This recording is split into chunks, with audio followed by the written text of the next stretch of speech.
I minus is nucleophile और यहाँ पर ये बॉन्ड पोलर है, तो ये बॉन्ड यहाँ से भी क्लीव कर सकता है, सिमेट्रिकल है, और यहाँ से भी क्लीव कर सकता है, दोनों साइड में सेम पॉसिबिलिटी है।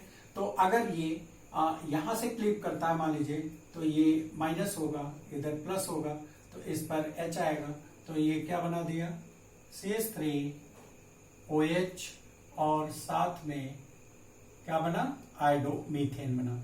लेकिन अगर HI एक्सेस में है तो आपने फिर ये रिएक्शन भी पढ़ा हुआ है कि अल्कोहल HX से रिएक्शन जब करते हैं तो क्या बनाते हैं हेलो एल्केन बनाते हैं और वाटर लूज करते हैं। तो अगर हम HI एक्सेस में ले लें तो finally we will get iodo alkane as a product और water will be lost.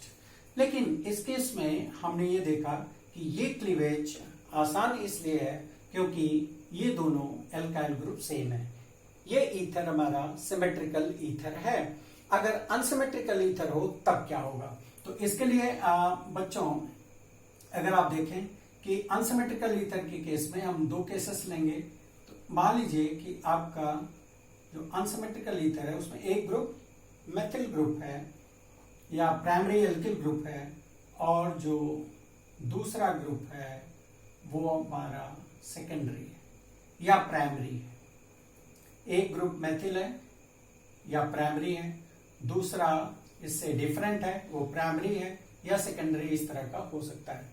When it is treated with HI, तो यहाँ पर क्लीवेज ऑफ बॉन्ड होगा। अब आप बताइए क्लीवेज ऑफ बॉन्ड कहां से होगा। तो बच्चों इसमें आप जानिए कि this reaction takes place in steps और फर्स्ट स्टेप होता है प्रोटोनेशन ऑफ ईथर। तो यहाँ पर H+ का अटैक होता है इस लोन पेयर के लिए, और जब इस पर अटैक होगा तो ये क्या बना देगा CH3O CH3 अब यहाँ H आ गया, इस पर पॉजिटिव चार्ज और एक पेयर, ठीक है, ये बन गया प्रोटोनेटेड ईथर। और फिर नेक्स्ट स्टेप में जो हमारा न्यूक्लियोफाइल है आयोडाइड, इसका अटैक होना है। तो जैसे ही ऑक्सीजन पर पॉजिटिव चार्ज होगा ये भी डेल पॉजिटिव होगा, क्योंकि ऑक्सीजन इस शेड पेयर को भी अपनी तरफ खींच सकता है और इस शेड पेयर को भी अपनी तरफ खींच सकता है, तो यहाँ पर भी डेल पॉजिटिव होगा। तो अब ये हमें देखना है कि ये जो न्यूक्लियोफाइल है वो इस पर आसानी से अटैक कर सकता है कि इस पर आसानी से अटैक कर सकता है। तो शायद आप ये कहेंगे कि ये जो आई है, जो न्यूक्लियोफाइल है, ये इस पर आसानी से अटैक कर सकता है क्योंकि ये लेस हिंडर्ड है और यहाँ पर हिंड्रेंस ज्यादा है, और यहाँ जो मैकेनिज्म होगी वो कौन सी मैकेनिज्म होगी SN2 मैकेनिज्म होगी। और यहाँ पर आप देख रहे हैं कि जो हमारा प्रोडक्ट बनेगा वो आयोडोमीथेन बन जाएगा, साथ में हमारा CH3 होल ट्वाइस CHOH ये बन जाएगा। तो यहाँ पर आप ध्यान देंगे कि अगर हमारा अनसिमेट्रिकल ईथर है जिसमें एक ग्रुप हमारा मिथाइल है या प्राइमरी है, दूसरा हमारा डिफरेंट है इससे जो कि प्राइमरी और सेकेंडरी दोनों हो सकता है, तो ऐसे केसेस में जो हमारा न्यूक्लियोफाइल है दैट इज आयोडाइड, ये न्यूक्लियोफाइल हमारा किस कार्बन पर जाएगा, आयोडाइड उस कार्बन पर जाएगा जो कि लेस हिंडर्ड होगा, और जो मैकेनिज्म होगा वो SN2 मैकेनिज्म फॉलो होगा। क्लियर? यही ध्यान में देना है कि मेथिल है, दूसरा या प्राइमरी है, दूसरा प्राइमरी या सेकेंडरी है, तो बच्चों आयोडाइड न्यूक्लियोफाइल उस कार्बन पर जाएगा जो लेस हिंडर्ड होगा, प्राइमरी होगा या मेथिल होगा। क्लियर? लेकिन अगर हमारा ईथर मान लीजिए इससे डिफरेंट है और वो इस तरह से है कि एक हमारा CH3 है और दूसरा टर्शियरी है, लाइक दिस। अब ऐसे केसेस में अगर इसका ट्रीटमेंट हो रहा है HI से, तो अब प्रोडक्ट क्या बनेगा ऐसे कंडीशन में। तो यहां पर भी पहला स्टेप वही होगा बच्चों, प्रोटोनेशन ऑफ ईथर। तो जब प्रोटोनेटेड ईथर बन गया, अब मान लीजिए हम प्रोटोनेटेड ईथर इसको बना दें, चलिए ठीक है, हमने ऐसे लिख दिया, ये प्रोटोनेटेड ईथर बन गया। तो अब हम ये देख रहे हैं कि यहाँ पर ये टर्शियरी कार्बन है। सो दिस बॉन्ड, ये जो बॉन्ड है, this is now more polar as compare to this bond. क्योंकि ये हाईली पोलर बॉन्ड है तो यहाँ से क्लीवेज की चांसेस ज्यादा होंगी और इजी होंगी। तो जैसे मान लीजिए ये बॉन्ड यहाँ से टूट रहा है, तो यहाँ से टूटने पर जो कार्बोकेटाइन बनेगा वो टर्शियरी कार्बोकेटाइन बनेगा, और यहाँ से अगर बॉन्ड टूटता है तो जो कार्बोकेटाइन बना वो प्राइमरी कार्बोकेटाइन बन रहा है। तो चांसेस किसकी ज्यादा होंगी बच्चों? चांसेस उसकी होंगी जो more stable carbocation as a product दे। तो ध्यान रहे कि यहाँ पर अब SN1 मैकेनिज्म से रिएक्शन होगा। रिएक्शन 2 स्टेप में होगी। पहले इसका क्लीवेज हो जाएगा और टर्शियरी कार्बोकेटाइन बन जाएगा। जैसे ही टर्शियरी कार्बोकेटाइन बना जो कि मोर स्टेबल है, उस पर आयोडाइड का अटैक हो जाएगा। अब हमारा जो हेलोएल्केन है वो कहां से बन रहा है? टर्शियरी कार्बन से बनेगा, और जो हमारा प्राइमरी ये एल्किल ग्रुप है जो कि प्राइमरी या मेथिल है, यहां से हमारा अल्कोहल बन जाएगा। So this is the reaction, this is the site of cleavage. कि आप कैसे ये जान पाएंगे कि प्रोडक्ट क्या बनेगा और साइट ऑफ क्लीवेज को कैसे डिसाइड करेंगे। फिर से एक बार बता दूं बच्चों, अगर हमारा एक ग्रुप, अगर ये दोनों सिमेट्रिकल है तो नो प्रॉब्लम, कहीं पर भी आप लगाइए। आई अल्टीमेटली CH3 से ही लगेगा अगर HI एक्सेस में है और इसको हीट किया जा रहा है तो, ठीक है, अबाउट 373 केल्विन।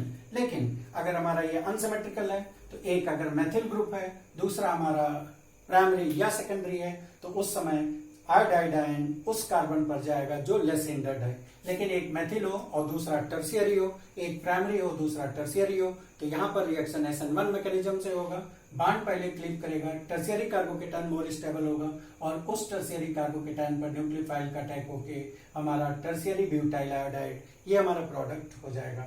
तो इस तरह से साइट ऑफ क्लीवेज यहाँ पर ये हो जाएगी, और इस केस में जब ये अटैक होगा तो जो साइट ऑफ क्लीवेज हमारा हो रहा है वो यहाँ से हो रहा है क्लिक, क्योंकि यहाँ पर पहले अटैक हो रहा है तब क्लीवेज हो रहा है। Is that clear? तो साइट ऑफ क्लीवेज ये आपने समझ लिया है। फिर हम एक केस और लेंगे बच्चों जो कि बोर्ड में बहुत ही इंपॉर्टेंट होता है और कई बार पूछा गया है, और this is very important question also. कि चलिए अगर आप लिख सकें तो लिखिए कि क्वेश्चन ये है कि when anisole is treated with HI, the product is always phenol and iodomethane, but not the iodobenzene and methanol. What is the reason? So let us see कि इसका आंसर क्या होगा। आप लोग सोचिए और अपना आंसर लिखिए।